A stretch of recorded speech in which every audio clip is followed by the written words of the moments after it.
Acceleration due to gravity below and above the surface of earth.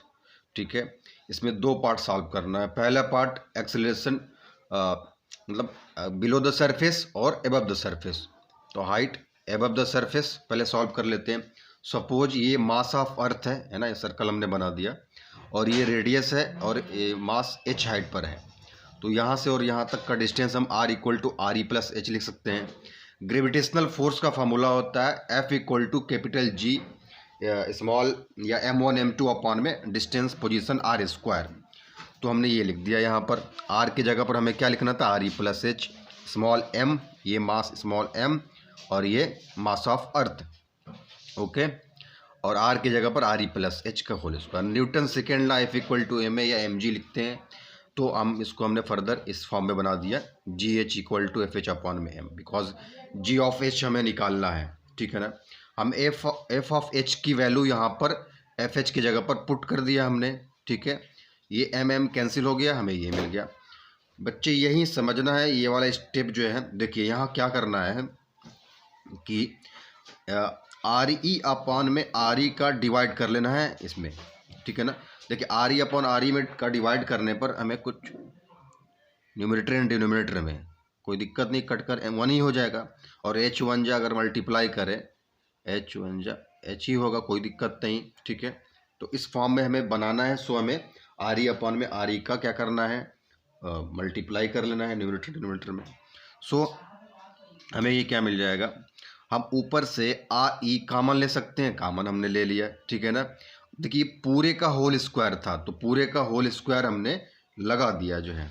ठीक है ना, ये स्टेप पूरे मतलब आपको यूट्यूब पर या इंटरनेट पर बहुत कम ही जगह ये चीज़ें समझ में बच्चों को आती है। तो यहाँ ध्यान समझ लीजिए, अगर आपको समझ में नहीं आती है तो कमेंट कर सकते हैं नीचे आकर के।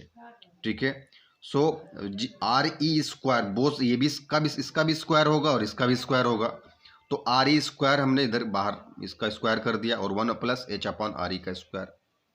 ओके, इसके आगे फर्दर कुछ नहीं करना है। यूजिंग बाइनोमियल थ्योरम ये ऊपर जा कर के माइनस में हो जाएगा। मैं यहाँ एक स्टेप लिख दे रहा हूँ, जी एम ई अपॉन में आर ई स्क्वायर। ओके, ये ऊपर आकर वन प्लस एच अपॉन में आर ई होल पर माइनस टू चार्ज हो जाएगा, और ये इसका साथ मल्टीप्लाई हो जाएगा तो माइनस टू एच हो जाएगा। Okay, we know that G M E upon में आर ई स्क्वायर किसके बराबर होता है, स्मॉल जी ना, ग्रेविटी ऑफ अर्थ के बराबर होता है। हमने इस वैल्यू को यहाँ पर पुट कर दिया जी, बस यही प्रूव करना था आपको, है ना। Height h above the surface of earth.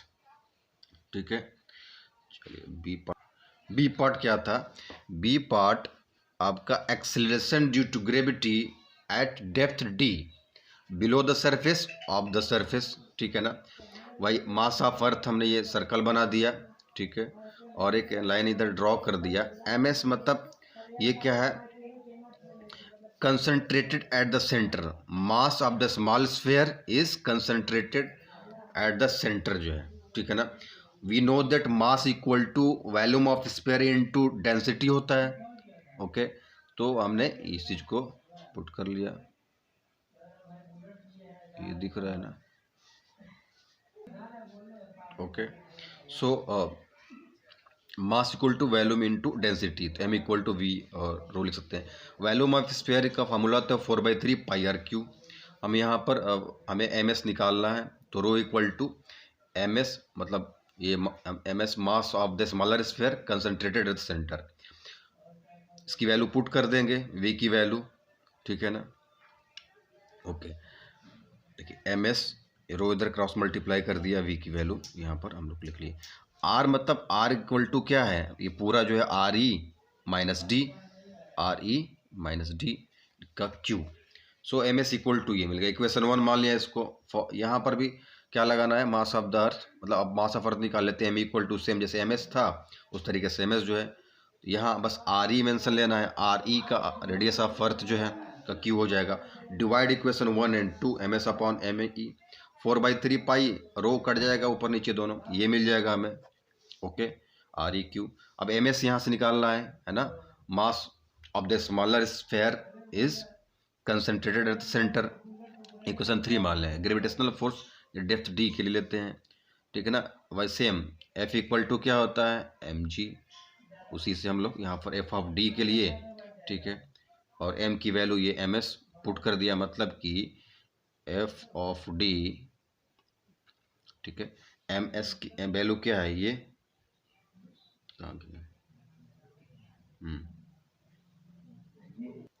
Gravitational force का फार्मूला हमने लिख दिया, F equal to G M S M upon में R E minus D square.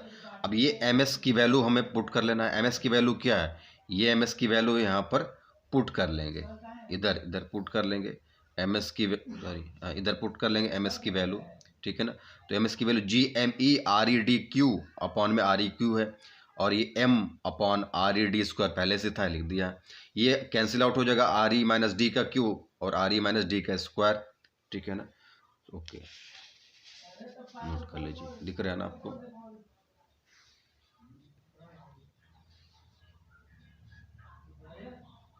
Okay, अब देखते हैं, यहाँ देख लेते हैं फोर्स ऑफ डी, आगे हमने सॉल्व किया, ये मिला हमें। अब ग्रेविटी एट डेप्थ डी के लिए F G equal to M G equal to F जो है, फिर यहाँ से जी ऑफ डी निकाल लेंगे, जी ऑफ एच निकाल लेते है ना, जी ऑफ एच निकाल लेते, क्या आया था, है ना, उस वाले क्वेश्चन एफ ऑफ डी निकाला था, एफ ऑफ डी ये हो गया, है ना। जी ऑफ डी अब निकाल लेते हैं यहाँ से, तो एफ डी अपॉन में एम, है ना, सेम वही चीज़, एफ डी की वैल्यू यहाँ पुट कर लेंगे, एम एम कैंसिल आउट हो जाएगा, ये बचेगा, ये किसके बराबर होता है, जी के बराबर होता है, क्या, जी एम ई अपॉन में आर ई स्क्वायर, जी लिख दिया, R E minus D upon R E बचा। ओके, सेम हम क्या करेंगे, आर ई इसको फर्दर खोल सकते हैं ना, आर ई अपॉन आर ई लिख सकते हैं, माइनस डी अपॉन में आर ई लिख सकते हैं, और आर ई क्या आ जाएगा, कैंसिल आउट हो जाएगा, तो वन बचेगा, वन लिख दिया हमने। बस यही प्रूव करना था बी वाले पार्ट में, सिंपल, नोट कर लीजिए।